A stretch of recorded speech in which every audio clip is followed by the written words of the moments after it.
Hi there, it's Marita with Harmonic Wholeness and author of Living with Grace, a story of love and healing, leaving paw prints on the heart. And today's episode, I want to talk about authentic grace. Don't we all want to be in a place of authentic grace? I think that's, for me anyway, the ultimate goal. And I'm going to read the chapter on authentic grace. The end of resistance brings grace. Authentic grace is to be real, genuine, and true in and to you. By now, we have moved through fear and we've learned to let go and surrender. We've talked about the importance of the grace of others in our lives, as well as the role that trust plays as we find our way to a state of grace. We've also looked at the importance and the attributes of grounded grace. So now we're in a place where our authentic self can shine. Letting go of who we no longer are is pivotal on our journey to authentic grace, says Grace.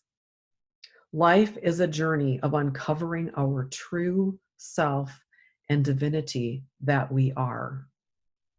And I believe that the entire journey of life is one of remembering who we are. Remember who you are. Remember.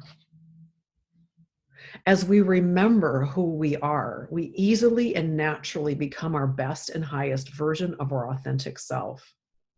As we remember that we are a soul animating a body and begin to look at life from the vantage point of the soul, everything changes. Our perspective changes on what holds true importance and what is trivial. We are being asked to bring sacredness into everyday life. And this is what I call sacred mundanity. While we are soul and sacred beings, we came to earth to experience what it is to be here. Although some of us may question that at sometimes, right? Many of us go through a period of anger and anguish over choosing to come to earth and be human. It is a very real human struggle. When we are in that emotional state, we really just want to go home, capital H, home. It hurts so bad to be a person, to be a human, to have flesh and a beating heart with emotions. Until we remember that we signed up for this. When we remember that we volunteered to come to this planet to learn a set of lessons, and that we set it all up even before we found our body, it becomes easier. The end of resistance brings grace. For my Grace, that meant her death. When she was given the time and the space to go within and do her soul's work, she went through the fears, she went through the doubts and the realizations, and she let go. She experienced a healing. In that struggle, during those last days, she finally realized how good her life was in her home. She realized how much she wanted to stay. Her body, though, was giving out little by little as her organs began to shut down. I gave Grace. I loved her as much as I could. I offered her grace as I gave her space, and I made the hard choice as I loved her and thanked her for letting me be her mama. And I told her it was okay to go. I prayed for her to go without me having to take her to the clinic, but she held on. That little thing, she was determined that we both have the lesson and experience that is and was so holy and so sacred. The last gift she gave me was to die on my lap, a place she previously could not bring herself to trust to be. By the end, she had gone through fear. She had gone through that whole letting go, the allowing of my grace in her process. She was grounded in grace. She had embodied her name. She had become authentically grace. And when she crossed over, she became whole. That is a love story. It's a story of love, allowance, grace, and commitment. And Grace sums this up with her statement: it's a story of love. It's a path of love. It's every step we take, every pause step forward, every choice, decision, and thought. Everything is part of that journey of living in grace. It doesn't stop when you die. It never stops, ever. It's a continuum. Whether it's a pause step forward, whether it's a little step or a big step, it doesn't matter. It's all part of the journey.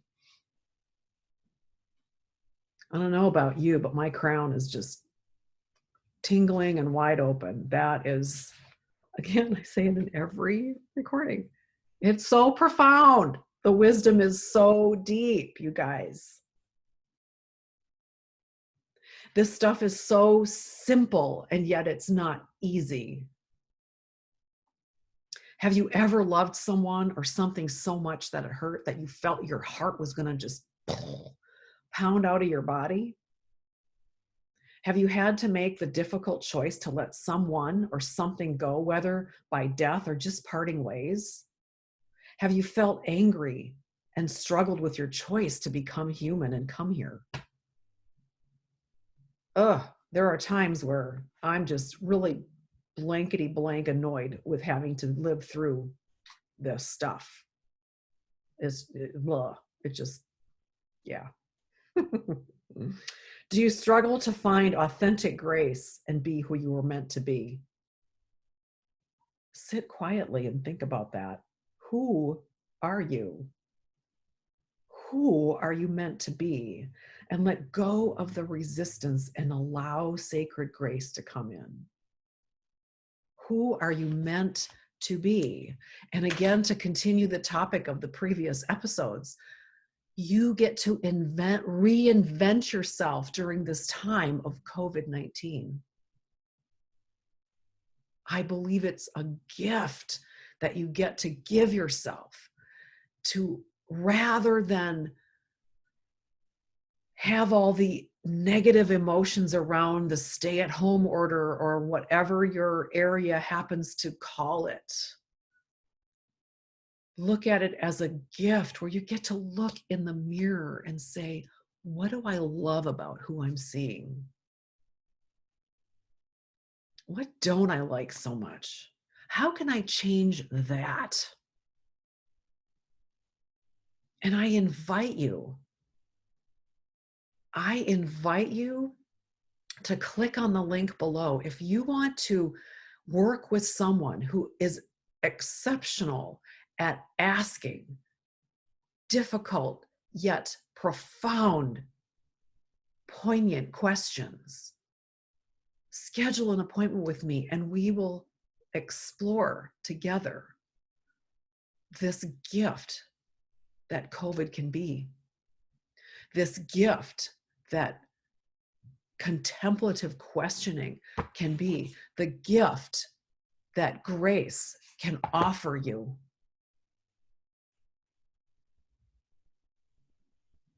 The gift that is yours, all you need to do is allow it and accept it into your life. Allow it and accept it into your life. And so with that, I wish for you a day full of grace. Until next time, bye-bye.